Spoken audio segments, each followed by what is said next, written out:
안녕하세요. 안녕하십니까. 예. 첫 시간이죠. 자, 프린트를 받으셨죠. 그죠? 투니스 프린트 이제 위주로 가는데, 저희는 이제 저녁반 분들은 이제 그 3개월 코스입니다. 그죠? 그래서 천천히 이제 들어가는데, 일단은 제가 오리엔테이션은 예전에 다 했고요. 총론 파트로 갈게요. 그래서 오늘 그 교재를 보시면은, 컨텐츠로 한번 가볼게요. 컨텐츠로 가시면은, 목차에 보시면은, 총론이라는 파트가 있고, 강론이라는 파트 있죠. 그죠? 여기 가는데, 자, 오늘 하는 파트가 총론이에요. 총론. 자, 총론에서 보시면은 제가 세 문제에서 네 문제가 나오는데요. 여기서 찍어드리면 밑에 제1장에 보시면 부동산의 개념과 분류의 제2절에 부동산의 개념과 분류 있죠. 그죠? 여기서 시험 나옵니다. 그래서 시험 문제가 배정이 돼요. 그래서 부동산의 개념하고 개념에서 하나가 뜨고요. 하나가 나오고 그 다음에 두 번째는 거기 보시면은 그 분류입니다. 분류. 자, 부동산의 분류는 토지의 용어라는 게 떠요. 토지 용어. 토지 용어가 이제 문제가 하나가 배정이 되고요. 용어가 하나 뜬다. 그 다음에 주택 분류도 나오는데 거의 보면 이제 토지의 용어에서 거의 다 나옵니다. 주택 분류는 뭐 2, 3년에 한 번씩 나오니까 요거 위주로 가져가시고요. 그 다음에 거기 제2장의 1절에 보시면 부동산 특성이라는 게 있죠. 그죠? 요것도 이제 별표를 쳐놓으세요. 부동산의 특성. 특히 토지의 특성이 가장 유력해요. 토지의 특성. 그래서 제가 그 11월달, 12월달도 마찬가지였지만은 그냥 가끔 나오는 거는 별표 하나고 2년에 한 번씩 나오는 거는 뭐 두 개. 얘는 다 3개짜리입니다. 그죠? 그래서 시험 문제가 거의 뭐 99% 나온다고 봐야 돼요. 여기 3개. 그래서 여기 위주로 오늘 공부를 할 겁니다. 여기 위주로 하고요. 특히 이제 부동산의 개념에 복합 개념에 민법 부분이 또 들어가거든요. 그래서 이렇게 하니까 일단은 순서대로 가볼게요. 교재를 넘기시면은 페이지 12페이지로 갑니다. 12페이지로 가시면은 부동산학의 그 정의라는 게 있죠. 그죠? 여기는 이렇게 출제 빈도가 높지는 않아요. 그냥 밑에 정의가 하나 정도 나올 수 있는 정도인데, 맨 밑에 가시면은 김용진 교수의 정의가 중요합니다. 그래서 맨 밑에 가시면 김용진 교수라는 분이 계시죠. 그죠? 이분이 처음에 이제 부동산학을 만드셨기 때문에, 자, 부동산학이라는 정의 들어가보도록 하죠. 그래서 부동산학이라는 자체가 그 이분의 정의로 인해서 부동산학이 만들어졌어요. 그래서 이쪽 파트는 부동산학이란 정의, 부동산학의 정의만 가지고 가시면 되는데요. 자, 이 김용진 교수님이 1970년대 처음 이 부동산학을 이제 우리나라에 이제 가져오셔서 부동산 활동을 능률화시키는데요. 활동이라는 것은 인간이 주체고요. 인간이 주체가 되고 그 다음에 부동산이 객체가 됩니다. 부동산이 객체. 그래서 주체인 인간이 부동산을 가지고 하는 관리적 활동을 부동산 활동이라고 하고요. 부동산 활동이라고 하고 그 다음에 부동산에 의해서 나타난 여러 가지 모습을 이제 부동산 현상이라 그래요. 부동산 현상. 그래서 이 두 가지를 이따가 제가 연구 대상이라고 말씀드릴 거고요. 자, 근데 이제 중요한 거는 부동산만 연구하는 게 아니라 인간도 연구를 해요. 그래서 자연과학이 아니라 사회과학으로서 인간과 부동산의 관계를 개선해 나가야 됩니다. 관계 개선. 자, 그래서 이 부동산 활동을 능률화하자 그래요. 능률화. 자, 능률화하자는 것은 잘하자라는 건데요. 우리 부동산은 부중성이라는 걸 배우셨어요. 땅은 증가시킬 수가 없죠. 그죠? 그래서 최우선의 가치가 잘 이용해야 되거든요. 그죠? 그래서 이용을 잘하자. 그래서 그런 이용에 대해서 우리가 가장 우선적으로 따져볼 게 이 능률화, 효율성을 또 강조한다라는 게 나오거든요. 이렇게 보실 거고요. 자, 그래서 이건 연구 목적입니다. 연구 목적이고, 그 다음에 두 번째는 부동산 활동의 능률화의 원리라는 거에 동그라미 보시면 원리는 이론이에요. 이론. 그래서 이거는 체계화된 지식, 과학성을 얘기해서 이거는 이론을 얘기하고요. 자, 원리 및 그 응용 기술. 기술은 실무입니다.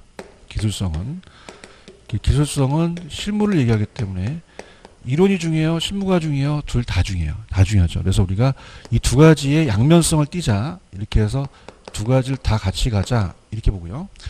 그 다음에 이제 앞쪽에서 우리가 배웠지만은 우리 부동산학은 단순수입니까? 종합응용입니까? 종합응용이죠. 그래서 하나의 학문을 단순 순수로 우리가 갖고 온 게 아니라 여러 함들을 종합해서 그걸 부동산에 맞게끔 응용했어요.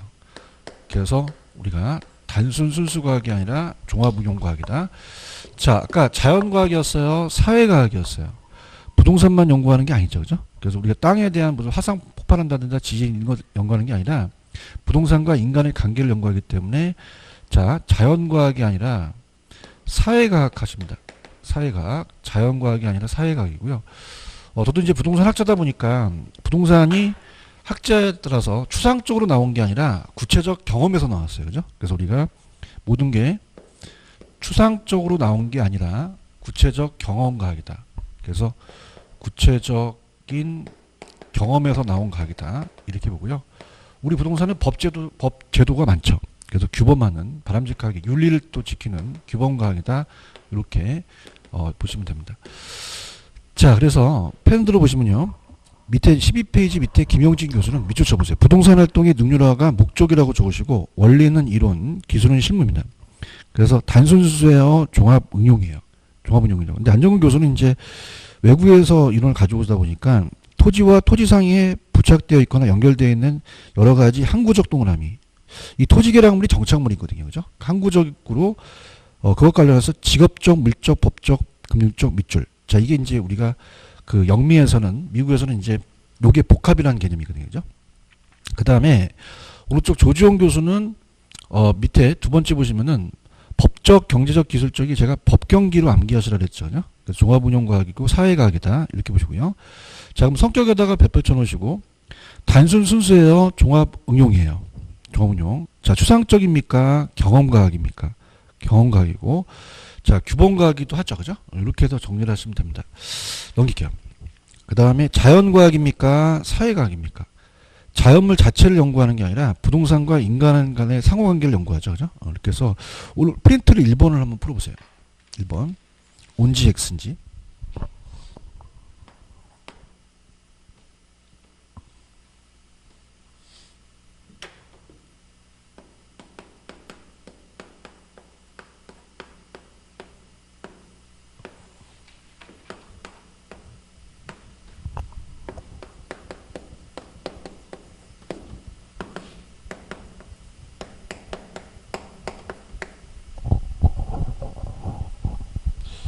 자, X죠. 그죠?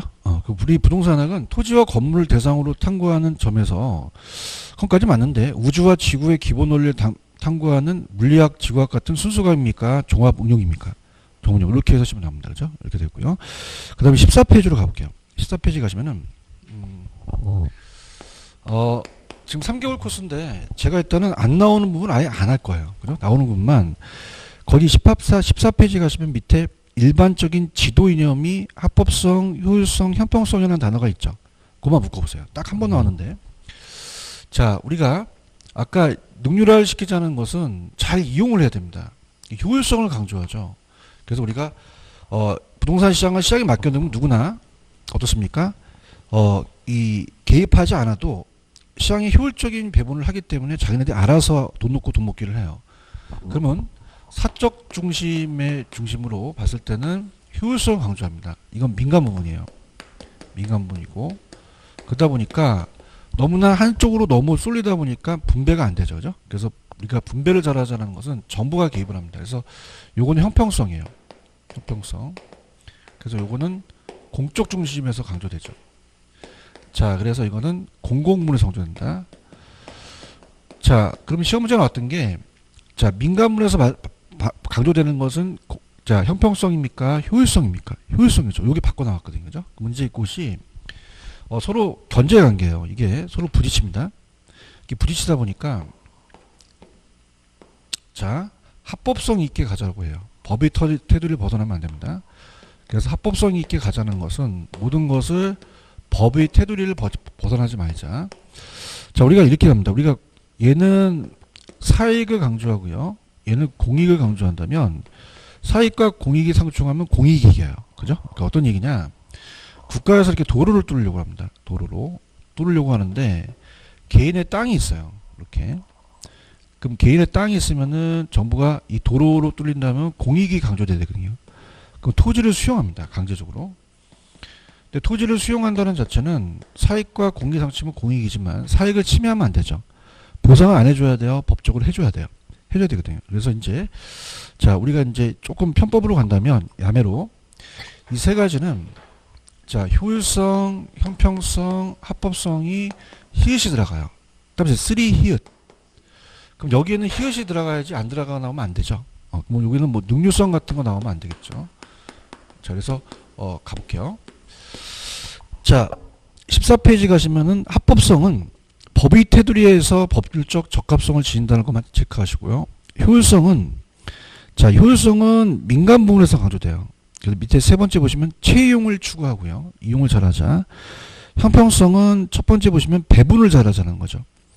그러면서 4번에 별표 치시면 아까 제가 부동산에서 가장 추구하는 것은 효율성이 중요하다 그랬죠. 그죠? 능률해야 되니까. 그러다 보니까 채용을 연구하게 되고 밑에 칩니다. 민간 부분에서 한정할 때는 효율성이 더 중시된다고 돼 있죠. 요게 나왔었어요. 그죠? 그래서 이제 이 두 가지를 조화롭게 가야 되는데 효율성은 민간 부분에서 한정할 때가 중시된다는 게 나왔고요. 그 다음에 오른쪽에 보시면은 지도 이념은 보지 마세요. 그건 안 나오고요. 그 다음에 복합 개념은 봐야 되는데 자 제가 단순 수수입니까? 종합 응용입니까? 그러다 보면 법경기에 대한 세 가지가 있어요. 법률, 경제, 기술이 있죠. 그죠? 그래서 기술은 우리가 유형적인 측면이고 법과 경제는 무형적 측면이죠. 그죠? 그러니까 이렇게 됩니다. 자, 우리 부동산학은 단순 수수과학이 아니라 종합 응용이에요. 그러다 보니까 여러 학문들을 응용했거든요. 그 학문들이 이제 부동산에 와서 종합 응용과학으로 이제 만들어진 거죠. 자, 그러면은 요 제목대로 복합 개념의 논리로 봐요. 복합 개념. 복합 개념 봤을 때 우리가 법률적, 그다음에 경제적, 기술적이죠. 그죠? 법경기로 암기를 하셨습니다. 예전에. 그럼 기술이라는 자체는 기술적은 인간 눈에 보이죠. 그죠? 그래서 건물도 보이고 땅에 대한 토목 같은 것도 보이기 때문에 기술적인 유형적인 학문이에요. 눈에 보이는. 그러니까 인간 눈에 비치는 거죠. 그래서 유형적이기 때문에 자, 요거는 이제 토목이나 건축학 같은 게 들어왔고요. 부동산학에. 자, 저 건물이 그저당 설정됐는지 가격이 얼마인지는 눈으로 안 보이죠. 그죠? 그래서 무형에 대한 인간의 생각의 견해에 따른 거고, 그래서 법은 사법과 공법이 들어와요. 그 다음에 경제적은 경제학이나 마케팅 같은 게 경영학이 돈 되는 거거든요. 이렇게 해서 법경기의 3대 측면의 복합 개념이다 라고만 보시고요. 자, 또 이제 이게 나오거든요. 뒤에 넘겨보시면은 16페이지 가시면은 부동산의 연구 대상이라는 게 있죠. 그죠? 그래서 아까 제가 부동산학의 연구 대상은 인간이 주체면서 부동산을 가지고 하는 활동을 부동산 활동이고 부동산에서 나타나는 여러 가지 모습을 현상이라 그래요. 그죠? 그래서 이제 이거를 연구 대상입니다. 근데 아까 자연과학이었어요? 사회과학이었어요? 그럼 화산이 폭발한다는 건 자연현상이지 부동산 현상이 아니죠. 그죠? 그래서 자 갑니다. 자 밑줄만 치세요. 부동산 현상은 밑에 그냥 인간의 삶의 터로서 부동산부터 일어나는 여러 가지 법칙성이고 자연적 현상은 제외됩니다. 그 다음에 활동이라는 건 인간이 주체예요. 그래서 부동산을 대상으로 여러 가지 행위. 그 다음에 연구 분야라는 것도 참고만 하시는데요. 자, 아까 이론이 중요해요? 실무가 중요해요? 둘 다 중요해요. 둘 다 중요하죠. 그래서 이제 이론적인 분야, 연구 분야예요. 연구 분야는 이론적 분야가 기초적인 겁니다. 기초적 분야.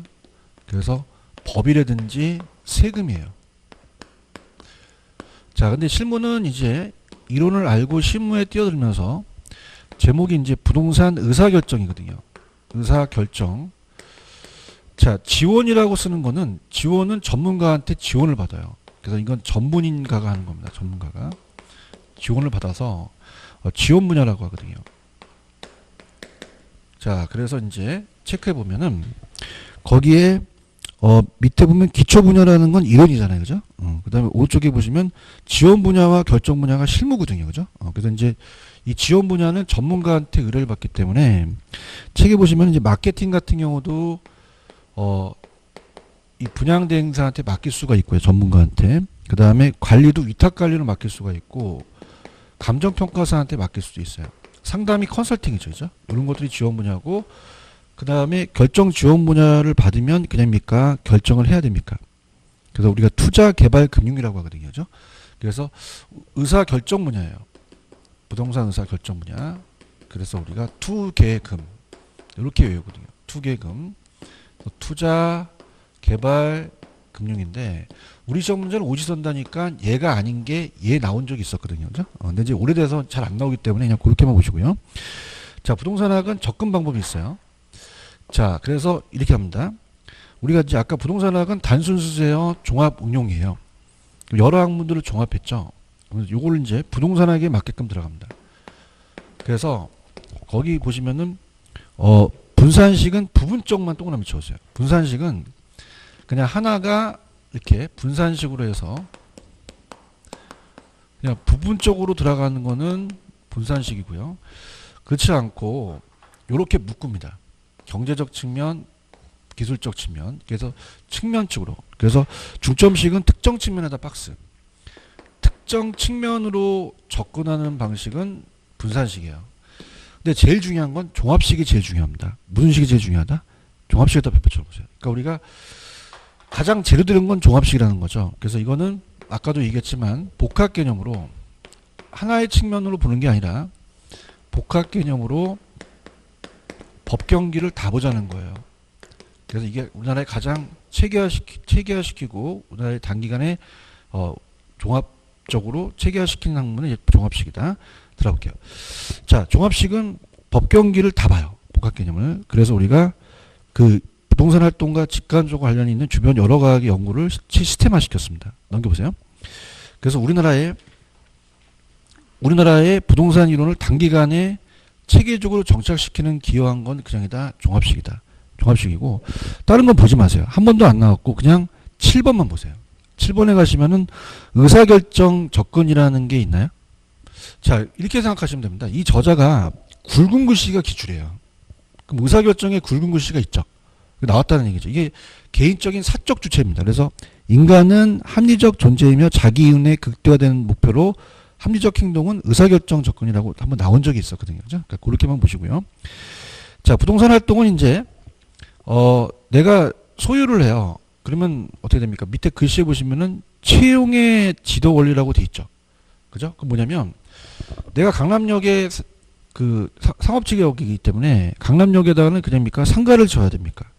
채용을 하는 거예요. 그 다음에 거래 활동할 때는 거래 질서를 지켜야 되거든요. 그죠? 그래서 오른쪽에 뭐 5번에 중개 활동할 때 중개법 안 지켜야 돼? 지켜야 돼요. 지켜야 되죠. 거래 질서를 지켜야 된다. 그렇게만 가지고 가시고요. 근데 나중에 또 후술할 텐데 활동의 주체는 공적은 밑에 보시면 1섹터라고 돼 있죠. 그죠? 그래서 개발에도 나오는데 정부가 처음에 이제 주체였어요. 1섹터고 정부, 지자체, 공기업이고 그 다음 맨 밑에 가시면 사적은 그냥요 2섹터가 돼요. 2섹터가 되고 특히 개인이나 민간 기업인데 토지 소유자 옆에 조합이라고 한번 적어보세요. 조합. 우리가 왜 재건축 재개발 조합원이 있죠. 조합도 사적에 들어간다고 나왔었거든요. 조합도 공적인 사적이다. 그 정도만 보시고요. 그래서 사적 부분 활동이 가장 많죠. 그 다음에 넘기시면은 우리가 나중에 또 개발 파트 나오지만은 공적과 사적을 합친 게 3섹터예요. 그죠? 이렇게 잡으시면 되고요. 부동산 활동의 속성에는 별표를 한번 쳐보세요. 자, 이거는 이제 우리가 문제의 마지막 정도에 이제 있는데, 답이다. 아까 과학성은 그냥 했어요. 이론이었어요. 기술은 실무였죠. 그래서 과학성과 기술성을 다 양면성을 가져서 같이 하자는 얘기고요.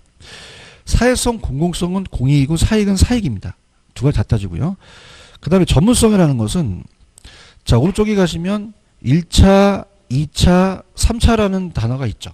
그죠? 그래서 이것도 이렇게 됩니다. 우리가 나중에 감정평가의 이 수준에 따른 분류가 나오거든요.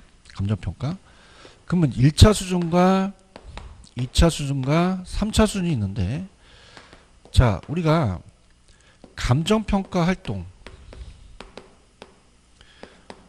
그럼 감정평가 활동의 가장 전문가는 중개사입니까? 감정평가사입니까? 그럼 감정평가사가 자기 자격증 따고 하면은 3차예요. 그죠? 근데 이제 비전문가가 아무것도 모르고 비전문가가 자기 소유에 대해서, 소유권에 대해서 감정평가한다면 이거는 1차가 되고, 중개사는 감정평가는 아니지만 중개 업무 하죠. 업무를 하니까 2차 수준이 돼요. 그래서 감정평가로 본다면 1차 수준은 비전문가가 감정평가하면 1차고요. 그 다음에 중개사가 평가하면 2차 수준이에요. 근데 평가사가 하면 3차다. 그 정도 가지고요. 자, 윤리는 이따가 문제를 풀 때, 윤리는, 자, 중개업자만 높은 윤리성이 필요합니까? 거래 당사자도 지켜야 됩니까? 지켜야 되죠. 이게 이따 나올 거예요. 근데 부동산 윤리의 유형은, 고용은 종업원과에 있고, 조직은 동업자, 우리가 동업자 단체고, 서비스는 의뢰인이고, 넘기시면 공중은 대중과에 대한 윤리인데, 전 페이지 가셔서요. 딱 한 번 출제가 됐었는데, 고용하고 조직을 묶어보세요. 전 페이지. 자, 우리가 21페이지에 딱 한 번 나왔었어요. 그래서 고용윤리는 종업원과의 관계입니다. 그래서 중개업자가 종업원을 고용해요. 종업원을 고용해서 고용윤리라고 하거든요. 자, 그러면 내가 중개업자라면 내 종업원이 윤리를 잘 지킬 때도 내가 책임이 있는 거거든요. 그죠? 그 다음에 업자와 업자, 동업자라는 거는 이거 뭐냐면 다른 중개업자를 얘기합니다. 그죠? 그럼 요새 세대수가 많으면 어떻게 서로 도와줘야겠죠. 그죠? 그래서 이 조직윤리는 동업자가 다른 중개업자의 관계를 얘기를 해요.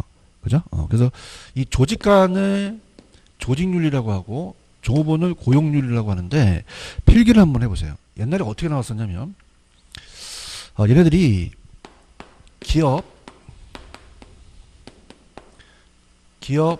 내부 조직에서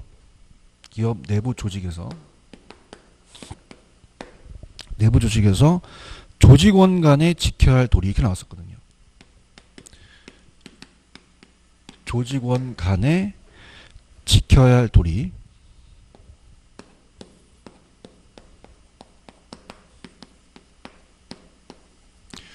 자, 그러면 어떻게 생각하세요? 이거는 보통 우리가 법인 같은 경우는 이 조직원 안에 있는 사람들이 많잖아요. 근데 여기서 힌트가 뭐냐면 내부 조직이에요. 그죠? 그럼 요 안에 있는 조직이거든요. 그죠? 그러면 조직원 간에 대한 거는 업자와 업자입니까? 이 조직원 안에 있는 종업원과의 관계입니까? 그러면 고용윤리죠. 조직 나왔다고 조직윤리 쓰시면 안 됩니다. 그래서 업자와 업자는 조직 간이에요. 그죠? 근데 이건 조직 내부니까 그렇게 해서 체크하시고 나오는 것만 해드릴게요. 나오는 것만. 넘겨볼게요. 넘기시면은 정보활동하고 임장활동을 묶어보세요. 정보활동, 임장활동. 이따가 이제 토지의 특성에서 또 할 건데 우리가 묶으셔서 부동성이라고 적으세요. 부동성. 자, 예를 들어서 전국은 부동산이 달라요. 그죠? 땅이 안 움직이거든요. 그죠? 그러면 여러분이 생각하실 때 세종시하고 대전시가 똑같습니까? 다릅니까? 달라요.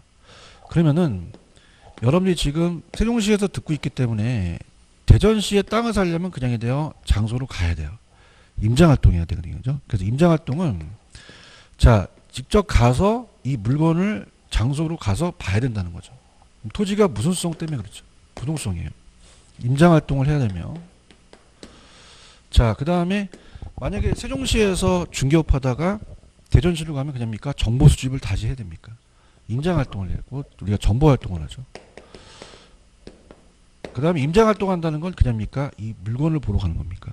대물활동이기도 하죠. 그죠? 대물활동이기 때문에 임장을 하는 거예요. 그죠?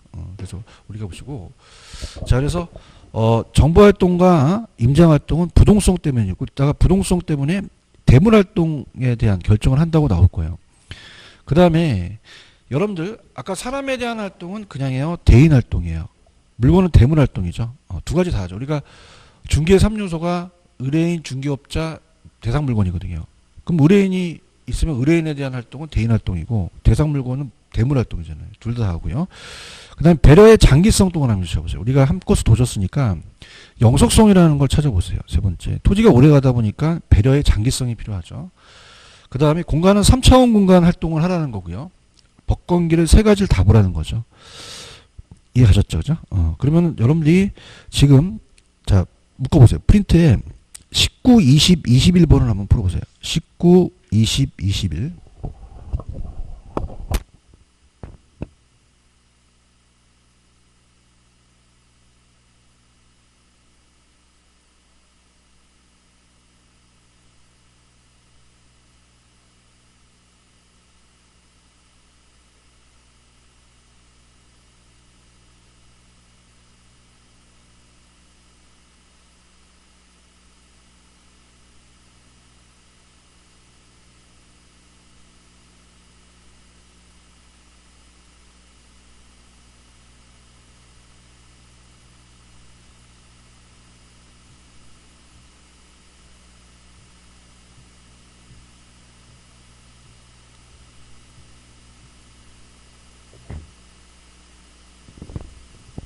다 X죠.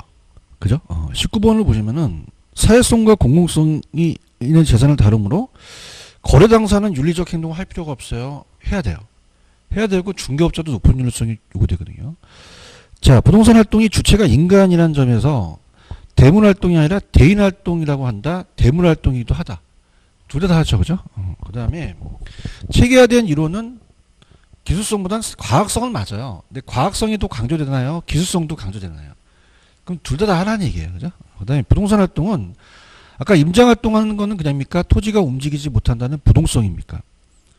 대인 활동이에요? 내가 대물 활동이에요? 대물 활동이기도 하죠. 무슨 말씀인지 아시겠죠? 이렇게 잡으시고요. 그 다음 23페이지로 갑니다. 가시면 최근에 부동산 활동의 원칙이 나왔었어요. 근데 이것도 뭐 10년에 한 번씩 이렇게 뜨는데 활동의 일반 원칙인데 일반적으로 전반적 다 중개사든 평가사든 다 활동의 원칙을 지키라는 얘기예요. 그래서 밑에 뭐 원리라는 1번서부터 6번까지 다 지우세요. 안 나옵니다. 이제. 그죠? 안 나오고 그냥 능률성의 원칙, 그 다음에 안정성의 원칙, 그 다음에 경제성의 원칙, 그 다음에 공정성의 원칙이 뭐냐 정도만. 자, 아까 부동산 활동을 그냥 시켜야 돼요? 능률화 시켜야 돼요? 그럼 이 능률성의 원칙이 가장 중요합니다. 그죠? 그래서 능률성의 원칙이 가장 중요한 원칙이에요. 그래서 그 활동의 목표를 삼아서 능률성의 원칙이 부동산에서 가장 중요한 원칙이라고 되어 있죠. 찾았습니까? 그 다음에 자, 아까 제가 18페이지로 한번 가보죠. 가시면은 두 가지 활동이 있었어요. 시험 문제. 18페이지로 가시면은 그 밑에 부동산 활동의 분류가 소유 활동과 거래 활동이라는 게 있었죠. 찾았습니까? 그래서 능률성의 원칙에서 내가 소유 활동할 때는 그냥입니까? 최유효 이용을 해야 됩니까? 최유용 가장 좋은 거를 따져야 되죠. 최유효 이용의 원칙을 지켜야 되고, 그 다음에 거래 활동할 때는 그냥이 돼요. 거래 질서를 지켜야 돼요. 거래 질서. 당연히 뭐 이거 갖고 바뀌지 않겠죠. 소유니까 최유 나오고 거래니까. 그럼 이거는 안정성의 원칙이에요? 능률성의 원칙이에요? 능률성이죠. 안정성의 원칙이 아니거든요. 그죠? 그래서 이렇게 안정성이라고 나왔었어요. 그죠? 그러면은 안정성은 뭐냐? 넘겨보시면은 페이지 23페이지로 가시면 안정성은 거래사고와 관련이 돼요. 자, 이렇게 봅니다, 여러분들. 만약에 금매나 경매물건 같은 거는 그냥입니까? 시장보다 좀 싸게 나옵니까? 그럼 10억짜리가 지금 7억으로 나오면은 빨리빨리 해야 되죠? 그럼 주어진 요건에서 빨리빨리 하자가 능률성이거든요. 그죠? 근데 그냥입니까? 거래사고가 터집니까? 그죠? 그래서 얘는 거래사고다 보니까 능률성과 안정성이 서로 상충관계예요. 그죠? 그 다음에 경제성의 원칙은, 자, 돈 되는 거니까 그냥 두 번째 밑줄 쳐보세요. 경제성은 합리성을 추구합니다. 가장 합리적인 걸로 이윤이 있는 걸 따지고 최소의 희생으로 최대 효과라는 단어가 있죠. 이 정도만 합리적 선택만 밑줄 치고요. 공정성은 그냥 특정 주체가 아니라 공정해야 되거든요. 그죠? 예, 그 정도만 가져가시면 돼요. 무슨 말씀인지 아시겠죠? 그리고요. 그 다음 밑에 한국표준산업분류 부동산업은 별표를 한번 쳐보세요. 아, 이거는 우리 공인중개사 역사상 딱 3번 출제가 됐거든요. 출제가 돼서 이 부분은 제가 이제 나가겠습니다. 그래서 이제 세 번 정도 출제가 됐기 때문에 자, 이제 쭉 내용이 나오죠. 그래서 이제 보게 되는데요. 자, 그래서 이 한국산업 표준산업분류에 대분류, 중분류, 그 다음에 소분류, 그 다음에 이제 세분류라는 게 있거든요. 그죠? 그래서 이렇게 됩니다. 뭐 제가 뭐 자랑하려는 건 아니라 이게 사업자 등록증이 나오거든요. 그죠? 그럼 저는 이제 주택 임대사업자를 냈어요. 그럼 저는 임대업에 들어갑니다. 맨 밑에. 찾았습니까? 그 다음에 주택사업자를 냈기 때문에 종목은 주거용 건물 임대업으로 들어가거든요. 그죠? 그래서 그렇게. 그래서 자, 이걸 이제 이 시험 문제가 어떻게 나왔는지 한번 볼게요. 자, 이게 표준산업 분류가 바뀌면서 우리가 이제 문제가 최근에 한번 나왔었어요. 그죠? 그래서 한번 보시는데 들어갑니다. 가볼게요. 자, 어차피 이제 그 중분류 옆에는 대분류라고 이제 있어서 부동산업이 대분류예요. 근데 이제 중분류서부터 해놓으셨으니까 중분류에 제가 동그라미 치는 걸 동그라미 쳐보세요. 임대업에다가 임자 동그라미 쳐보세요. 동그라미 치시고 그 다음에 오른쪽 살짝 가보세요. 가시면은 개발공급이라는 게 있을 겁니다. 개발공급. 오른쪽에 메뉴에 가시면 그 개발공급업이라는 게 있나요? 찾으셨습니까? 그래서 우리가 임대업하고 이제 개발공급업으로 나눠요. 중분류는. 그래서 우리가 개발 및 우리가 지금 임대업하고 자 중분류는 자 제가 지금 헷갈렸네요. 자 지금 이 저자분이 이제 대분류 한꺼번에 적어야 되는데 이제 중분류는 좌측에 보시면은 임대 및 공급업이라는 단어가 있죠. 그래서 임대업에 동그라미 치시고요. 그 다음에 공급업에 동그라미 치세요.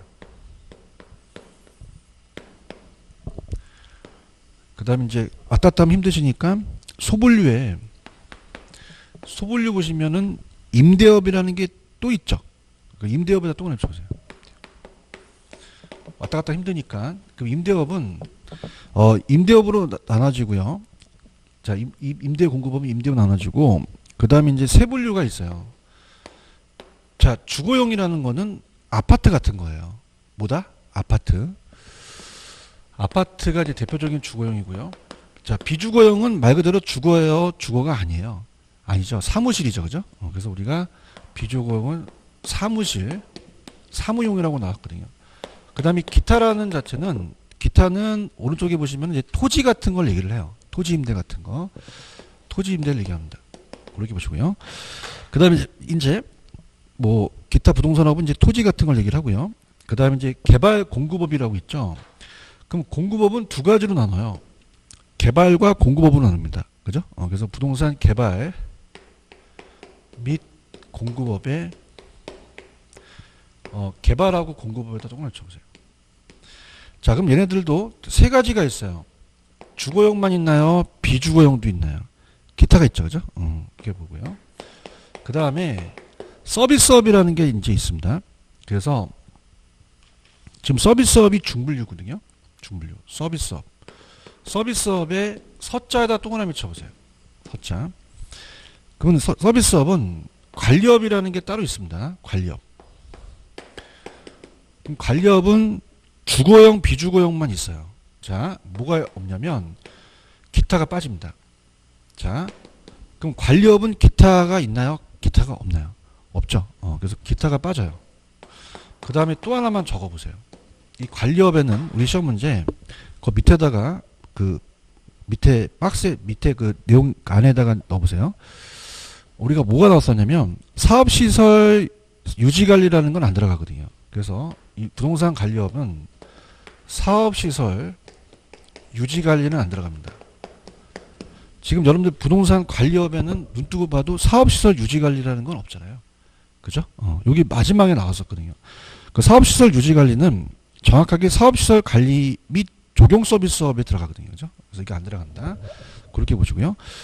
자, 그 다음에 우리가 그 밑에 보시면은 중개 자문일이 있습니다. 그래서 중개에다가 중자 동그라미 치시고요. 자, 우리가 어떻습니까? 이 관련 서비스업에 보시면은 자, 관리업이 있고 그 다음에 여기 밑에 보시면 중개에다 동그라미 치세요. 중자 동그라미 치시고요. 관리 밑에. 그다음에 자문에다가 자자 동그라미 치시고요. 그 다음에 감정평가업에 감에다가 동그라미 쳐보세요. 자, 그러면 이제 옆에 있는 게 우리가 중요한데, 자, 그냥 세분류까지 가지 마시고요. 그냥 중개 및 대리업이라는 게 있습니다. 중개 및 대리업이 있고요. 그 다음에 투자자문업에다가 야간 배치를 하세요. 투자자문업이라는 게 새로 들어왔습니다. 부동산 투자자문업. 그 다음에 감정평가업이라는 게 있죠. 자, 그래서 나온다면 여기 이 부분, 요 소분류하고 요 세분류에서 나오는데, 이 저자분이 책을 참 잘 쓰려고 많이 노력하셔서 주거와 비주거를 세분하게 나눴는데 그렇게까지는 안 나오거든요. 그죠? 그래서 우리가 주거형은 아파트 같은 거고 비주거는 사무용이고 기타 그냥 토지 같은 거다. 이렇게만 보시면 돼요. 자, 근데 중요한 거는 아까 관리업에는 기타가 들어갔어요? 기타가 안 들어갔어요? 안 들어갔고, 부동산 관리업은 우리나라에 사업시설 유지관리라는 건 있습니까? 없습니까? 없고요. 그죠? 그 다음에 투자 자문업은 있죠. 그죠? 근데 이제 시험 문제 만약에 우리 부동산 투자 및 금융업이라는 건 없잖아요. 그죠? 요거. 그래서 요게 한번 나왔었거든요. 요것만 좀 주의 깊게 보시면 됩니다. 이해하셨죠? 그죠? 그래서 우리가 시험 문제에 딱 3번 나왔는데 중분류하고 소분류를 바꿔낸 적이 있었고요. 그죠? 그 다음에 아까 부동산 투자 자문 금융업은 들어갑니까? 안 들어갑니까? 안 들어가죠. 투자 자문업은 들어왔어요. 그죠? 그 다음에 사업시설 유지관리도 안 들어가죠. 그죠? 그래서 이 사업시설 유지관리가 나왔을 때가 이게 원래 중개 자문이었거든요. 근데 중개 대리업으로 바뀌고 자문이 빠져요. 근데 투자 자문업이 만들어지면서 이게 출제가 한번 됐었거든요. 그래서 보는데 이 30회 동안 딱 3번이라는 건 출제 빈도가 낮아요. 그죠? 그러니까 이렇게 해서 그냥 끝나시고 나중에 기출문제 위주로 좀 가져가세요. 아시겠죠? 그죠? 이렇게 보시고요. 그 다음 넘깁니다. 넘기시면 현상은 보지 마세요. 다 지우세요. 여기 지우고 오른쪽 다 지우세요. 지우셨습니까? 안 나오는 부분은 할 필요가 없어요. 그죠? 저자분이 잘 쓰셨긴 했는데, 저도 이제 책을 쓰는데 요즘은 트렌드는 안 나오는 거 아예 없애버립니다. 그죠? 그러니까 하지 마세요. 아시겠죠? 그 다음에 오른쪽 보시면은 27페이지 가시면 부동산의 개념과 분류의 개념 있죠?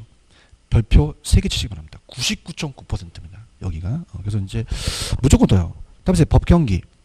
3가지가 있죠. 그래서 여기가 굉장히 뜨기 때문에 여기를 잡으셔야 됩니다. 그래서 우리가 이제 여기는 빨리 진행한 거는 이쪽 파트는 솔직히 까놓고 얘기해서 출제 빈도가 낮아요. 그죠? 그래서 제가 하라는 것만 하고 법경기의 3가지에 대한 개념을 잡습니다. 그래서 이 3가지를 잡는데 들어볼게요. 자, 이 3가지가 시험 문제예요. 그래서 이제 시험 문제 나오는 것만 이제 보는데 아까 단순수과학이었어요? 종합응용과학이었어요? 응용과학이죠. 그래서 이제 제가 이제 정착물 가기 전에 여기서 나올 수 있는 것들만 딱 보고 갈게요. 자, 이제 시험 문제 여기가 이제 정해집니다. 아예 그냥 감정평가도 제가 강의하는데 시험 문제는 여기가 하나가 나와요. 여기는 아예 정해진 것 같아요. 그래서 부동산의 개념입니다. 나중에 목차에 부동산의 개념이라는 게 나오는데요. 자, 이게 복합 개념이에요. 복합 개념의 부동산. 개념이 복합되어 있다. 부동산학 관점이죠. 복합 개념의 부동산. 그러면 여러분들이 생각하실 때 토지도 하나의 부동산이 아니에요? 부동산이에요. 그걸 이제 3가지 개념을 보는 거예요. 법에 나와 있느냐, 아니면 돈이 되느냐, 아니면 눈으로 그냥 보이는 측면을 가느냐. 이게 법경기인데. 자, 그래서 법률 쪽 개념이냐, 아니면 경제적 개념이냐, 기술적을 물리적이라고도 합니다. 물리적이라고도. 그래서 물리적이다 표현을 써요. 그래서 아까 기술이 유형이었죠. 유형. 눈에 보이고요. 그 다음에 법과 경제는 무형이죠. 그죠? 무형입니다. 무형이고. 자, 그럼 기술은 얘 4개 있고 얘 5개 있어서 오지선다에 얘가 출제가 돼요. 그죠? 그래서 우리가 토지는 공간이 안 보여요? 공간이 보여요? 보이고요. 공간이라는 것도 이따 후술 할 겁니다. 그 다음에 공간이 있고 또 토지는 자연이에요. 하나의 자연물이고, 그래서 눈에 비치는 면입니다. 자연물이고, 그 다음에 토지는 또 환경이기도 해요. 자연환경이기도 하고 위치에 따라 틀리죠. 그죠? 근데 경제적은 우리가 예전에 봤지만 돈이 되는 겁니다. 그죠? 자산 가치가 크고요. 그 다음에 토지를 사놓게 되면 또 자본 증식이 될 수도 있고요. 근데 중요한 거는 얘가 나옵니다. 토지는 생산 요소이기도 하고 생산재이기도 하고 소비재이기도 하다는 게 나오거든요. 두 가지가 상품인데요. 이렇게 봅니다. 그래서 이건 이따 제가 후수를 하겠고요. 자, 법률적은 법에 나와 있어요. 어디 나와 있다? 법. 그래서 민법에서 나온 거는 협의입니다. 그래서 우리가 협의의 부동산이라는 것은 좁게 봐요. 그래서 민법에는 어떻게 나왔냐면 토지 및 그 정착물이라고 나옵니다. 토지 및 그 정착물 나오고요. 근데 우리가 광의는 좁게 봐요. 광의는 넓게 봐요. 넓게 보죠. 그래서 광의의 부동산은 넓게 보거든요. 그러면 협의를 포함시켜요. 민법상을 포함시키고 그 다음에 이제 의제 중부동산이라는 게 나오거든요. 의제한다, 간주한다. 의제 중부동산이라는 게 뜹니다. 자, 이게 이제 각각 개별법에 있는데 이거 좀 어려우실 거예요. 자, 들어볼게요. 자, 민법에서 공시하는 방법이 달라요. 동사는 움직이고요. 여러분 주택은 지금 볼펜은 움직이죠, 그죠? 점유로서 공시합니다. 내 거라는 거. 점유로서 하는데 부동산은 움직이지 않기 때문에 서류 작업을 해야 돼요. 그러면 그냥 해야 돼요. 등기를 해야 돼요. 등기를 해야 되죠. 근데 어떤 게 문제가 생기냐면 자동차 같은 경우는 움직이니까 동산으로 본다면 어떻게 생각하십니까?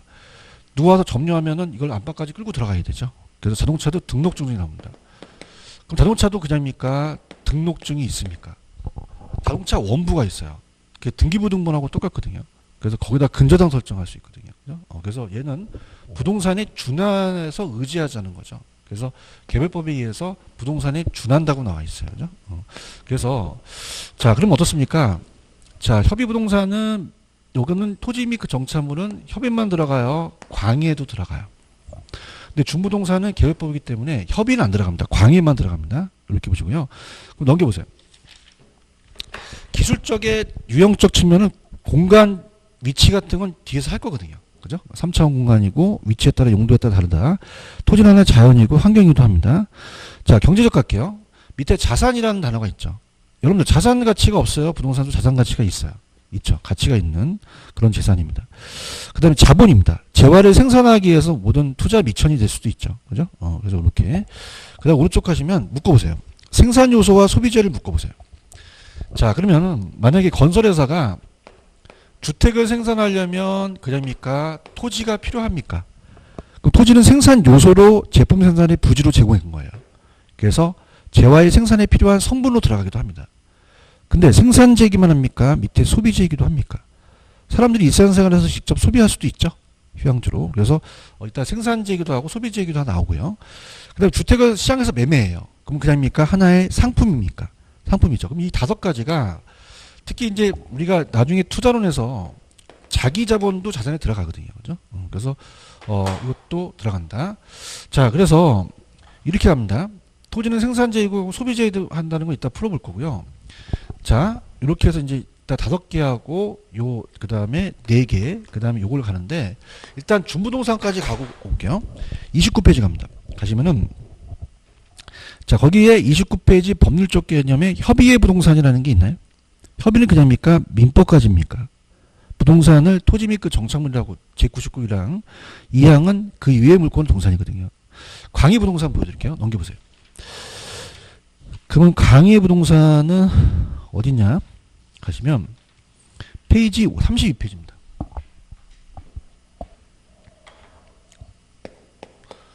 가시면 광의 부동산이라는 게 있나요? 자, 갑니다. 광의는 그냥입니까? 협의하고 중부동산을 합친 겁니까? 합쳤죠. 그래서 중부동산이란 원래 자동차는 동산이지만 등기등록 공시법을 갖추죠. 부동산에 준하여 취급하자는 거죠. 동산이나 이 동산과 일체로 된 부동산의 집단이나 공장재단, 강업재단도 다 가능하거든요. 임목도 선박은 20톤 이상, 항공기, 건설기계, 자동차, 어업권, 강업권. 공장재단을 볼게요. 일단 제가 공장재단을 냈는데요. 이 공장재단이라는 것은 공장재산의 집단이에요. 재산의 집단. 자, 그럼 공장은 토지만 있어요? 건물도 있어요? 기계도 있죠. 그럼 부동산과 동산을 하나의 결합된 걸로 공자 및 강업재단 저당법에 나와 있거든요. 자, 그럼 공장재단도 그 공장저당법에 나와 있으니까 소유권 보존 등기 저당권 설정할 수 있죠. 중부동산이고, 강업재단도 강업재단 저당법, 선박은 20톤 이상 동그라미. 그 선박 등기법이 개발법이 있고요. 자, 임목은 나중에 민법에서 임목에 관한 법률이라는 걸 배우시거든요. 소유권 보존 등기를 마치면 저당권 설정 가능하며 한 개의 부동산을 봅니다. 항공기, 자동차, 건설기에 동산도 저당 대상이 돼서 얘네들도 원부라는 게 나와요. 그래서 얘네들도 다 저당권에 대한 민법의 규정이 준용하고요. 어업권도 수산업법입니다. 그래서 허가를 받아서 면허를 받아서 어업을 할 수 있는 권리도 들어간다는 거죠. 그래서 세 번째 줄 보시면 이 권리도 중물권으로 보며 민법의 토지에 대한 규정이 준용 안 된다, 준용된다, 된다. 이해하셨죠, 그죠? 그다음에 특징을 보시면 얘네들도 감정평가를 해요, 그죠? 그래서 평가의 대상이 되기도 하고 저당권의 목적물이 되며 부동산 중개의 대상이 되기도 한다라고 돼 있죠. 찾았습니까? 그다음 밑에 보시면 복합 개념 부동산, 복합 부동산, 복합 건물이라고 돼 있죠. 자, 이 개념의 부동산이라는 건 법경규로서 세 가지를 다 보는 거예요. 근데 복합 부동산이라는 단어가 있습니다. 자, 그럼 복합 부동산은 개념이 빠져요. 그래서 우리가 미국에서는 보통 영미법에서는 토지와 건물을 별도 등기를 안 해요. 미법에서는 별도 등기해서 따로따로 보거든요. 근데 미국에서는 토지와 건물을 하나의 결합된 상태로 일체로 봅니다. 그래서 우리나라는 법률적으로는 복합부동산을 인정하지 않고 활동할 때는 인정을 해요. 그래서 활동의 대상이라고 합니다. 부동산. 자, 여러분들 거래활동할 때 토지만 넘겨요? 건물도 넘겨요? 평가할 때 같이 하죠. 그죠? 그래서 보고요. 그 다음에 이제 다 복합인데 복합 건물이라는 건 뭐냐면 주상복합 건물 들어보셨죠? 그럼 이건 주상복합 건물이에요. 주상.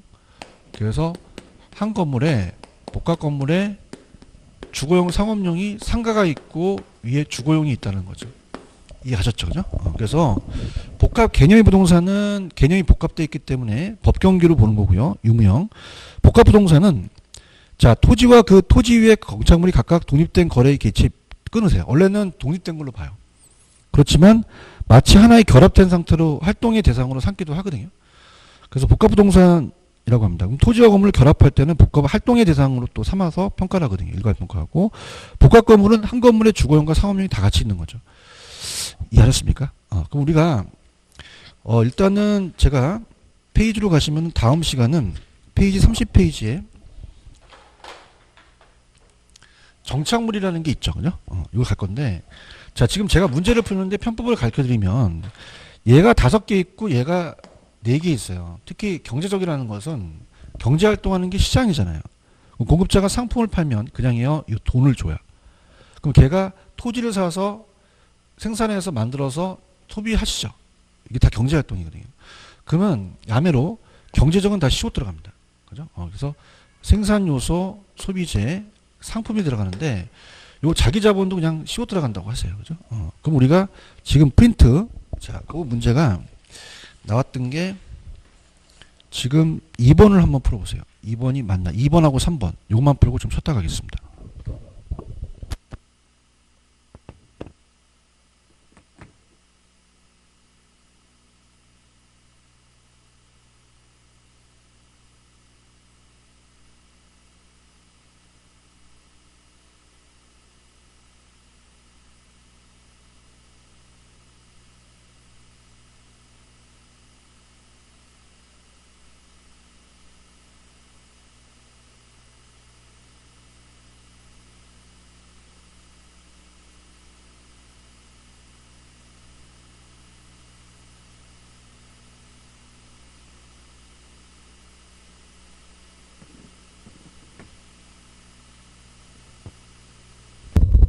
자, 경제적 개념에 해당하는 거가 아닌 것은요. 일단 시옷이 안 들어가는 건 환경은 안 들어가잖아요.